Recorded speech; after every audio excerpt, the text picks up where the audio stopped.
طور پر قرآنی آیات کے حوالے سے دو نبیوں کی موتوں کا تذکرہ ہے۔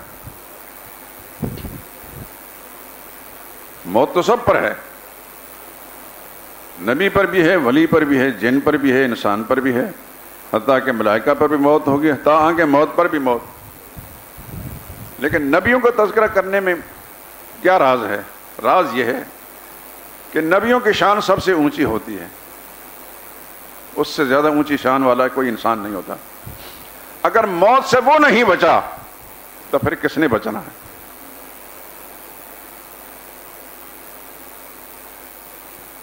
سلیمان علیہ السلام کی موت کا تذکرہ آیا، اور ایک اور نبی جو اگلے عالم میں جا کر واپس آئے تھے، یاد ہے نا؟ سیدنا عزیر علیہ السلام، اللہ جزائے خیر دے، بھولے نا۔ اگلے عالم کی بات وہی بتا سکتا ہے جو وہاں سے ہو کر آیا ہو، کہ وہاں جا کر انسان پھر اس دنیا کے حالات سے کچھ خبر رکھتا ہے یا نہیں رکھتا۔ عزیر علیہ السلام نے بتا دیا کہ اس دنیا کے حالات سے میں بے خبر تھا، حالانکہ عزیر علیہ السلام دفن نہیں ہوئے تھے، زمین کے اوپر ہی پڑے رہے، 1 صدی تک پڑے رہے۔ قرآن کریم کے اندر یہ مضمون موجود ہے کہ نہیں؟ کون سی آیت ہے؟ 259 259 سورہ بقرہ۔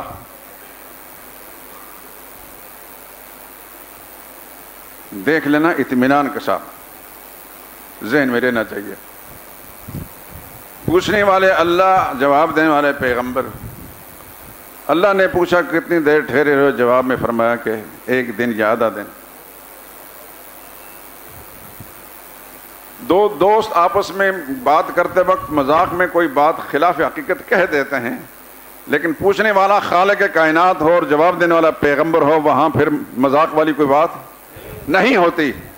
اللہ نے پوچھا، سچ پوچھا، نبی نے جو جواب دیا، جو ان کے ذہن میں تھا وہی جواب دیا۔ نبی نے سمجھا کہ میں صبح موت آئی تھی، اب شام کے وقت زندہ ہو گیا، 1 دن یا آدھا دن ٹھہرے ہیں۔ جواب میں کیا فرمایا اللہ نے؟ 100 سال تک آپ یہاں پڑے رہے۔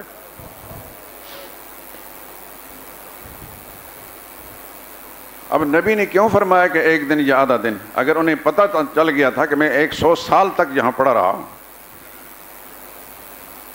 کتنی راتیں آئیں، کتنے دن آئے، کتنی دفعہ سورج چڑھا، اس کی تمازت، اس کی گرمی محسوس کی، کتنے سرد موسم آئے، کتنے جھکڑ چلے، کتنی ہوائیں چلیں، کتنی بارشیں ہوئیں، کتنے کڑک اور گرج آسمان میں ہوئی، کتنے زلزلے آئے، یہ سارا کچھ 1 صدی کے اندر پتہ نہیں کتنی مرتبہ ہوتا ہے۔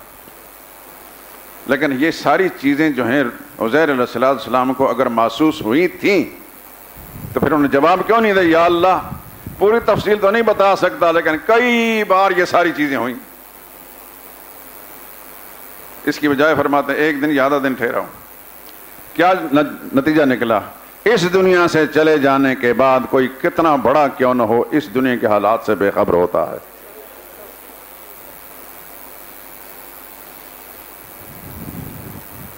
اور جس پر موت آ جاتی ہے وہ اپنے حالات سے بھی بے خبر، اور معبود بننے کے لائق وہ ذات ہوتی ہے جو سب کے حالات سے باخبر ہو۔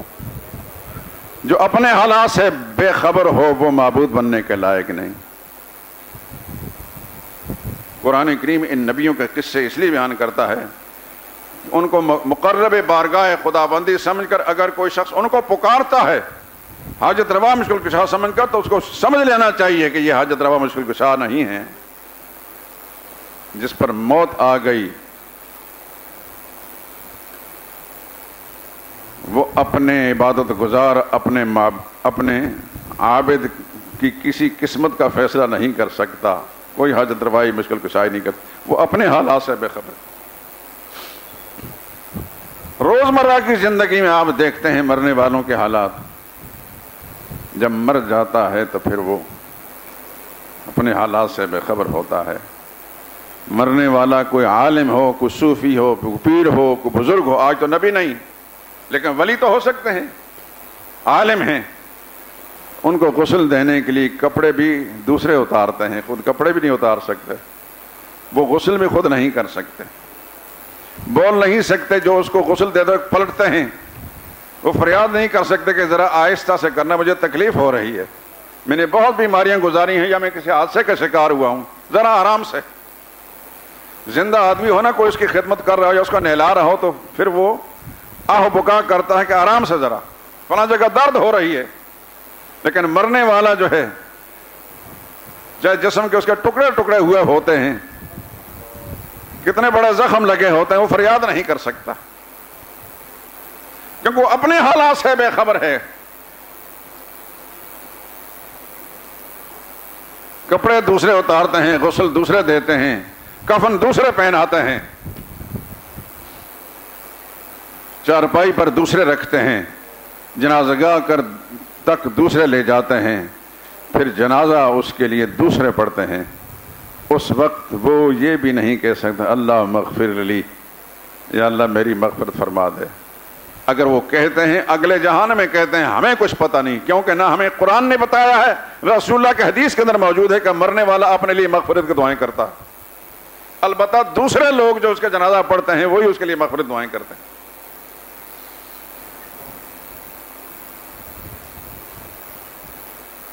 پھر قبرستان لے جا کر چارپائی سے 2 آدمی 3 آدمی اٹھا کر اس کو قبر میں اتارتے ہیں، خود اتر نہیں سکتا۔ پھر اس میں اس کا چہرہ قبلے کی طرف پھیرنے کے لیے بھی دوسرے اس کے لیے یہ عمل سرانجام دیتے ہیں، خود اپنا چہرہ بھی نہیں پھیر سکتا۔ پھر تختے بھی دوسرے رکھتے ہیں اور مٹی بھی دوسرے ڈالتے ہیں، اور سب کچھ کرنے کے بعد پھول بھی دوسرے ڈالتے ہیں، اور سب کچھ کرنے کے بعد واپس آ جاتے ہیں۔ کیا جب تک مٹی نہیں ڈالی گئی اس وقت تک تو وہ دوسروں کا محتاج تھا؟ جو ہی مٹی ڈالی گئی تو ساری الوہیت کی قدرتیں اس کے اندر آ گئیں۔ اب وہ بے اولادوں کو بچے بھی دیتا ہے، اور بیماروں کو شفا بھی دیتا ہے، اور غریبوں کو تونگر و مالدار بھی بنا دیتا ہے۔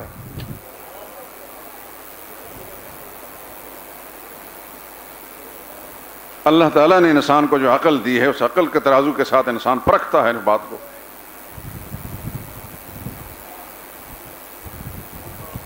اس عالم میں اس پر کیا گزرتی ہے وہ نہ اپنی بیگم کو بتا سکتا، نہ بیٹے کو، نہ بھائی کو، نہ دوست کو، نہ یار کو، نہ اپنی جماعت پارٹی کو بتا سکتا میرے ساتھ کیا گزری ہے۔ قسمت سے اگر کوئی خواب میں اس کو دیکھ لے، اور خواب والے کو اگر کوئی بات بتا دے، یہ الگ معاملہ ہے، اس کا انکار نہیں کیا جا سکتا، لیکن یہ کوئی قانون نہیں،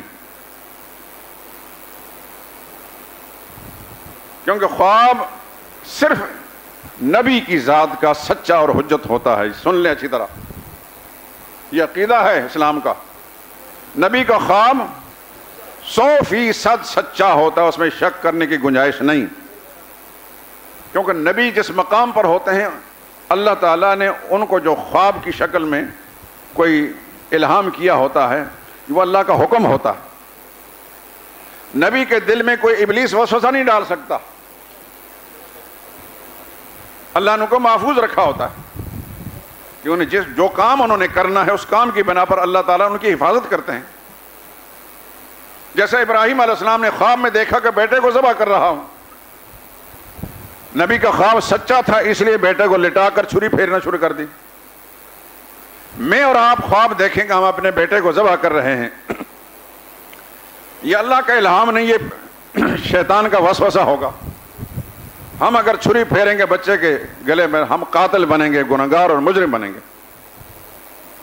یہ فرق ہے امتی اور نبی میں۔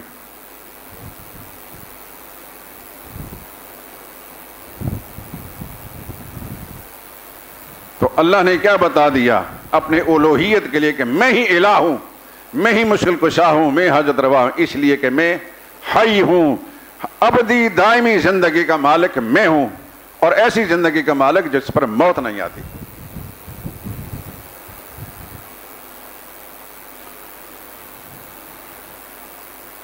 آپ نے جو چوتھا کلمہ پڑھا اس میں کیا الفاظ تھے یاد ہے؟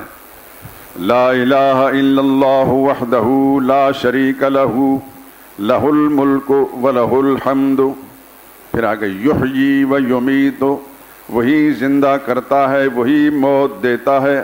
آگے وہو حی، وہی زندہ ہے، ایسا زندہ لا یموت، جس پر موت نہیں آتی.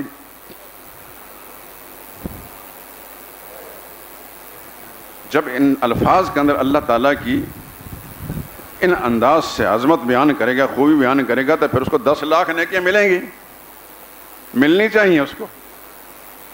اور یہ میرے اور آپ کی خواہش پر نہیں، اللہ کے نبی نے فرمایا صلی اللہ علیہ وسلم. اور نبی جو فرماتے تھے اللہ کے الہام سے فرماتے تھے. تو آپ اس کلمے کے اندر یہ اقرار کرتے ہیں وہ حی لا یموت، وہ ایسا زندہ ہے کہ اس پر موت نہیں. لیکن نبی کوئی ایسا نہیں ہے کہ جس پر موت نہ آئی ہو. عزیر علیہ السلام کا قصہ بھی سن چکے ہیں، سلیمان علیہ السلام کا قصہ بھی سن چکے ہیں. یعقوب علیہ السلام کا ذکر سورہ بقرہ کے پہلے پارے کے آخر میں، ام کنتم شہداء اذ حضر یعقوب الموت، لوگوں کیا تم اس وقت موجود تھے جب یعقوب علیہ السلام پر موت آنے لگی. اذ قال لبنیہ، اپنے موت سے پہلے اپنی اولاد کو جمع کر کے یعقوب علیہ السلام نے پوچھا، ما تعبدون من بعدی، میرے بیٹو میری زندگی میں تو تم اللہ ہی کو پکارتے رہے، لیکن مجھے یہ اندیشہ ہے کہ میری موت کے بعد کہیں شرک میں مبتلا نہ ہو جاؤ، اس لیے میں پوچھ کر جاتا ہوں. ما تعبدون من بعدی، میرے بعد کس کی بندگی کرو گے؟ سب نے یک زبان کہا، قالوا نعبد الہک و الہ آبائک. ابا جان فکر مت کیجئے، جو عقیدہ توحید آپ نے ہمیں سکھایا تھا ہم اسی پر قائم ہیں، اور آپ کے چلے جانے کے بعد بھی اسی پر قائم رہیں گے. اسی اللہ کی بات کریں گے جو آپ کا معبود تھا. آپ کے باپ حضرت اسحاق علیہ السلام کا معبود تھا، اس کے دادا یعقوب ابراہیم علیہ السلام کا معبود تھا. الہ واحدہ، وہ اکیلا ہی الہ ہے.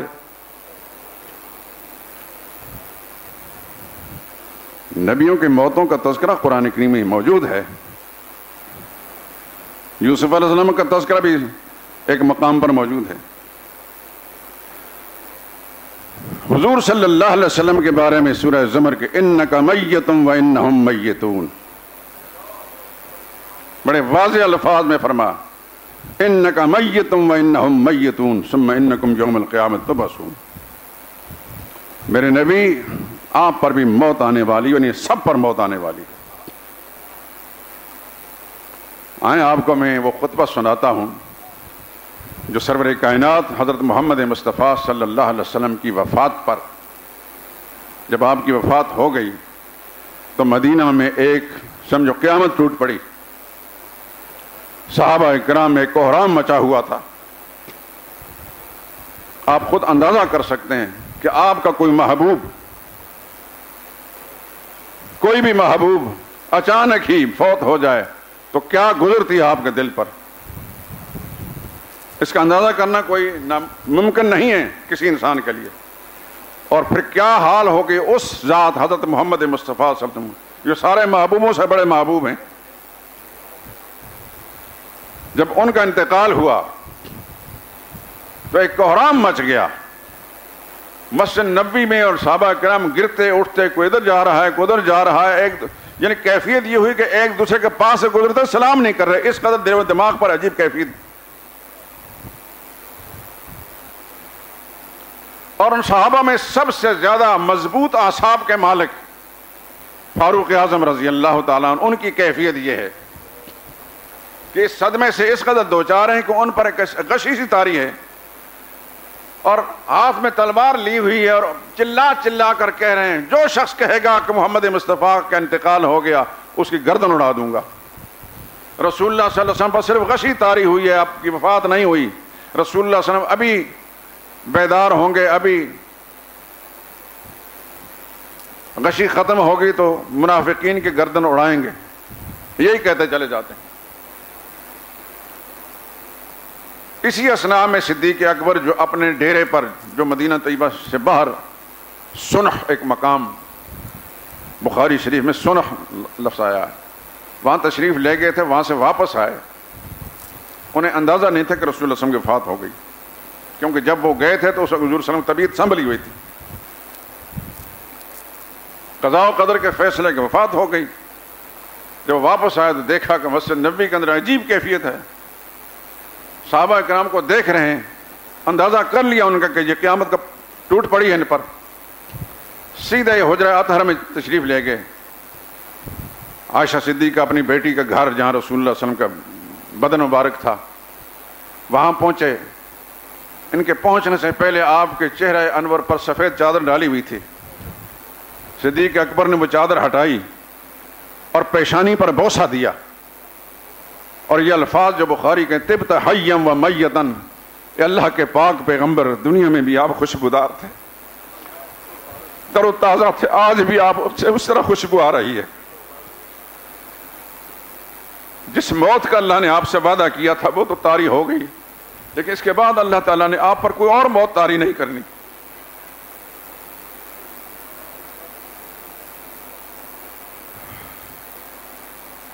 پھر چہرہ انور پر کپڑا ڈالنے کے بعد باہر نکلے، مسجد نبی میں دیکھا صحابہ کرام کوئی بے ہوش پڑا ہے، کسی کوئی کیفیت ہے، کوئی رو رہا ہے، جو چلا رہا ہے۔ ممبر پر تشریف لے گئے، ممبر پر جب تشریف لے گئے تو صحابہ کرام کو پتا تھا کہ یہی ایک واحد رازدان نبوت ہیں کہ امت کی ڈولتی ہوئی کشتی کو اس وقت یہی سنبھالا دے سکتے ہیں۔ تو سب سے پہلے فحمد اللہ واثنى علیہ، بخاری شریف کے الفاظ ہیں، خطبہ مسنونہ پڑھا، اللہ کے حمد و ثنا کی، اور خطبہ مسنونہ پڑھنے کے بعد فرمایا ایھا الناس، لوگ مخاطب، لوگوں سن لو، الا آگاہ ہو جاؤ، ان من کان منکم یعبد محمدا، تم میں سے جو شخص آج تک اگر محمد مصطفیٰ صلی اللہ علیہ وسلم کی عبادت کرتا تھا تو وہ کان کھول کر سن، فإن محمدا قد مات، رسول اللہ صلی اللہ علیہ وسلم کی وفات ہو چکی ہے۔ ومنکم من کان یعبد اللہ، اور اگر کوئی شخص اللہ ہی کی بندگی کرتا، فإن اللہ حی، اللہ زندہ ہے، لا یموت، اس پر کوئی موت نہیں آئے گی۔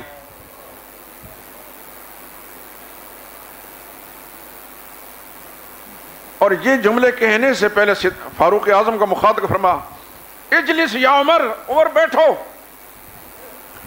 عمر کو سمجھ نہیں آ رہی، گویا ان کے کانوں تک آواز نہیں پہنچ رہی۔ پھر فرما الا رسلک یا عمر، عمر ہوش کرو، اپنے آپ کو سنبھالو۔ لیکن عمر کو سمجھ نہیں آئی۔ پھر انہوں نے کہا کہ یہ عجیب سی کیفیت سے دو چار ان کو چھوڑ کر خطبہ مسنونہ پڑھنے کے بعد پھر قرآن کی یہ آیت پڑھی،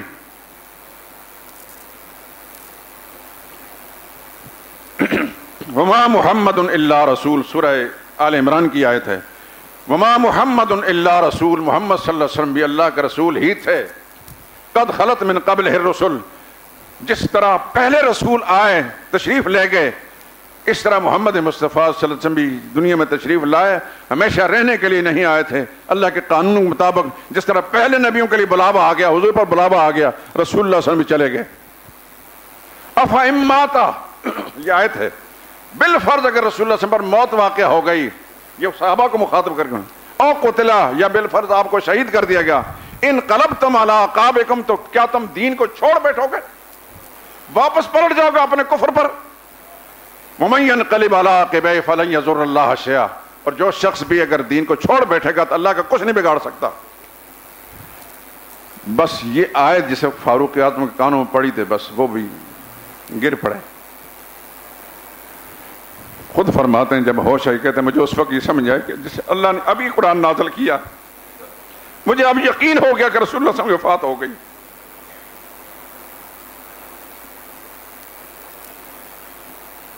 پھر اس کے بعد بخاری میں تفصیل موجود ہے کہ صحابہ اکرام حضرت سعد بن عبادہ انصار کے ایک بڑے لیڈر صحابی تھے، ان کے گھر جمع ہو گئے مسجد نبوی کے بالکل مغربی سائڈ پر۔ آپ حضرات نے دیکھا ہوگا، میں اس دفعہ وہاں سے گزرا تو بڑا بورڈ دیکھا، سقیفہ بنی ساعدہ، مجھے ذہن میں پرانی باتیں سب یاد آ گئیں۔ پھر میں نے اپنے موبائل کے اندر اس بورڈ کی پوری تصویر لے گی، وہ تحریر میرے موبائل میں محفوظ ہے کہ یہ وہ جگہ ہے جہاں صحابہ کرام نے اکٹھے ہو کر سیدنا صدیق اکبر رضی اللہ تعالیٰ عنہ کی خلافت کی بیعت کی تھی۔ میں نے حضور صلی اللہ علیہ وسلم کی وفات کا یہ قصہ کیوں سنا ہے اور حضور صلی اللہ علیہ وسلم کی وفات ہوئی، صحابہ کرام نے اس کو تسلیم کیا، تو پھر خلافت کا نظام قائم ہوا۔ اگر صحابہ کرام کے ذہن میں یہ تھا، یہ ہوتا کہ رسول اللہ صلی اللہ علیہ وسلم پر موت نہیں آنی، ہمیشہ زندہ رہنے کے لیے اللہ نے اس دنیا میں بھیجا ہے، تو کبھی کسی کو خلیفہ نہ بناتے۔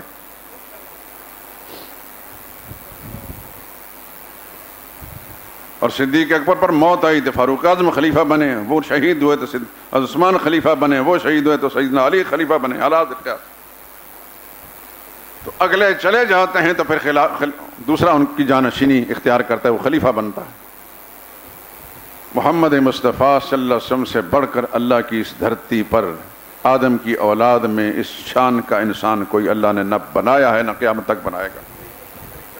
یہ ہمارا ایمان ہے، لیکن اس میں بھی کوئی شک اور شبہ کی بات ہے کہ سدا زندہ رہنے والی ذات سے رب العالمین کی ہے۔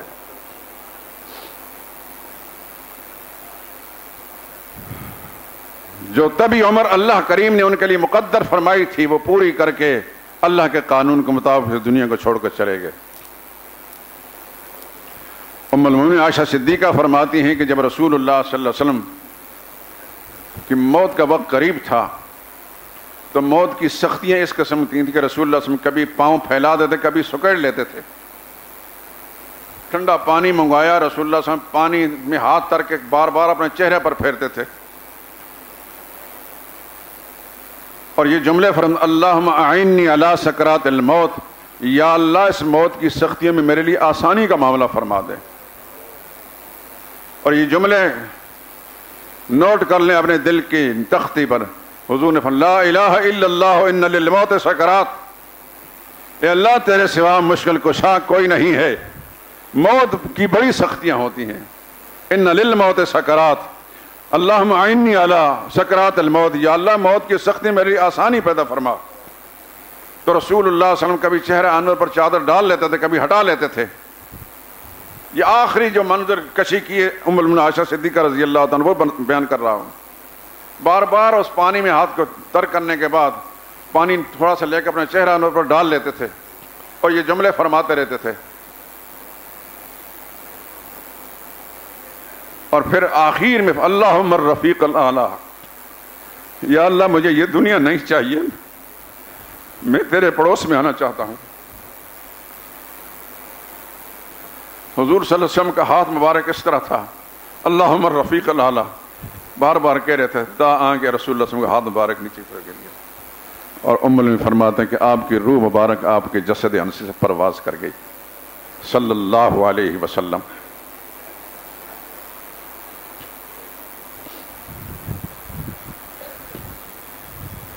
موت سے اگر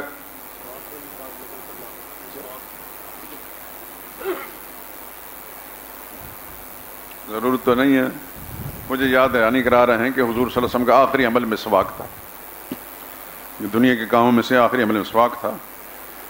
تو ام المؤمنین فرماتی کہ میرے بھائی دروازہ سے داخل ہوئے تو ان کے ہاتھ میں مسواک تھی، تو حضور صلی اللہ علیہ وسلم نے کچھ اشارے فرمائے مسواک چاہنے کے لیے، تو میں نے اپنے بھائی سے مسواک لے کر اپنے دانتوں سے اس کو چبا کر نرم کیا۔ حضور صلی اللہ علیہ وسلم کے مبارک ہاتھوں میں دیا تو رسول اللہ صلی اللہ علیہ وسلم نے ایک دو دفعہ مسواک۔ کہتی ہیں مجھے اللہ نے یہ شرف عطا فرمایا ہے کہ میرے منہ کا لعاب پیغمبر کے لعاب سے زندگی آخری دور کے اندر اکٹھا ہوا۔ مسواک کی اہمیت اس سے اندازہ کیا جا سکتا ہے کہ اللہ کے پیغمبر صلی اللہ علیہ وسلم زندگی آخری لمحات کے اندر بھی مسواک کی۔ بتانا یہ چاہتا ہوں کہ سدا بقا کس کو ہے، سدا زندہ رہنے والی ذات صرف اللہ کی ہے، اور یاد رکھیں معبود بننے کے لائق، حاجت روائی اور مشکل کشائی کے لائق، پکاریں سننے والا، فریادیں سننے والا، استغاثہ سننے والا، ان لوگوں کی مشکل کشائی کرنے والا کون ہے؟ صرف اللہ ہے۔ اس لیے اللہ ہے کہ وہی ہمیشہ ہمیشہ سے زندہ ہے، اور جس پر موت آنے والی ہے یا آ چکی ہے وہ حاجت روا نہیں ہے، مشکل کشا بننے کے لائق نہیں۔ بات سمجھ میں آ رہی کہ نہیں؟ یہی مسئلہ انبیاء اکرام علیہ السلام نے اپنی امتوں کو سمجھایا اور یہی مسئلہ محمد مصطفیٰ صلی اللہ علیہ وسلم سمجھا کر دنیا سے تشریف لے گئے۔ یہی قانون ہے کہ سدا ہمیشہ ہمیشہ زندہ رہنے والا کون ہے؟ صرف اللہ ہے، اللہ کے سوا کوئی۔ اگر کسی کو زندگی ہمیشہ رہنا ہوتی تو پھر اس کائنات، اس دھرتی میں سب سے بڑا انسان حضرت محمد مصطفیٰ صلی اللہ علیہ وسلم آج ہمارے سامنے موجود ہوتے۔ میں اور آپ جب جاتے تو ہم یہ نہ کہتے کہ ہم روزہ عطر پر جا کر سلام پیش کرتے ہیں، ہم کہتے ہیں ہم رسول اللہ صلی اللہ علیہ وسلم سے ملاقات کرنے جاتے ہیں۔ پھر میں اور آپ بھی صحابی ہوتے۔ فرض کرو کہ حضور صلی اللہ علیہ وسلم کو ہم کسی وجہ سے نہ دیکھ پاتے تو حضور ہمیں دیکھ لیتے تو تب بھی ہم صحابی ہوتے، کیونکہ جس نابینا صحابی نے رسول اللہ صلی اللہ علیہ وسلم کو نہیں دیکھا لیکن حضور نے اس کو دیکھا حالت ایمان کے اندر، وہ بھی صحابی شمار ہوا۔ پوری امت کا اجماعی فیصلہ ہے۔ اگر آج وہاں جاتے وقت رسول اللہ صلی اللہ علیہ وسلم ہمیں دیکھ لیتے، فرض کرو ہم نہ دیکھتے، ہم دیکھتے تو تب بھی ہم صحابی ہوتے، اگر ہم نہ دیکھتے حضور ہمیں دیکھتے تب بھی ہم صحابی ہوتے۔ پھر یہ نہ کہنا پڑتا کہ رسول اللہ صلی اللہ علیہ وسلم کی عمر مبارک 63 برس تھی، پھر یہ کہتا کہ 1450 سال تھے۔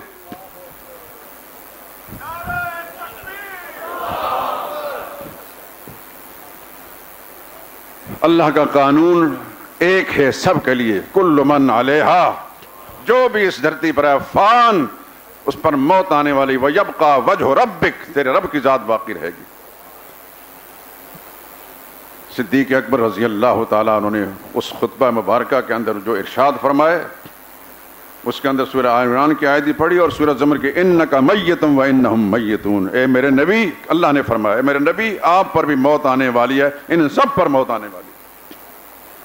اور موت آئی تو اس لیے اللہ کے نبی فرمایا اللہم الرفیق الاعلی، یا اللہ مجھے عالم بالا کی محفل پسند ہے، اس دنیا کو نہیں چھوڑنا، اس کے ساتھ آپ کوئی تعلق رکھنے چاہتا۔ ام المؤمنین فرماتی ہیں کہ جب حضور فرما رہے تھے تو اس وقت ہمیں سمجھ میں آ گئی کہ اب رسول اللہ صلی اللہ علیہ وسلم ہم کو چھوڑنے والے ہیں، ہم کو چھوڑ رہے ہیں، ہمیں پسند نہیں کرتے، پھر مالا اعلیٰ کی مجلس میں جانا چاہتے ہیں، جو انبیاء کرام علیہ السلام کی ارواح مبارکہ ہیں وہاں جانا چاہتے ہیں۔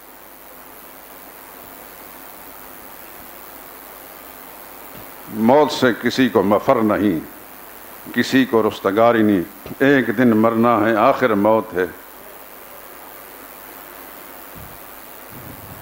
اگر کسی نے بچنا ہوتا تو نبی بچ جاتے، نبیوں کے امام بچ جاتے، محمد مصطفیٰ صلی اللہ علیہ وسلم بچ جاتے۔ مسئلہ کیا نکلا؟ عبادت پکار کے لائق وہ ذات ہے جو ہمیشہ ہمیشہ زندہ ہے اور زندہ رہنے والی، جس پر موت نہیں، اور جس پر موت ہے وہ عبادت اور پکار کے لائق نہیں۔ رسول اللہ صلی اللہ علیہ وسلم اتباع کے لائق ہیں، محبت کے لائق ہیں، معبود بننے کے لائق نہیں۔ وہ محبوب ہیں، معبود نہیں۔ یاد رکھیں حضور صلی اللہ علیہ وسلم سب کے محبوب ہیں لیکن معبود نہیں ہے، معبود صرف اللہ ہی کی ذات ہے۔ یہی بات صدیق اکبر نے سمجھا، من کان منکم یعبد محمدا فإن محمدا قد مات۔ آج تک اگر کسی کے معبود تھے تو سن لیں کہ ان کے معبود تو فوت ہو گئے۔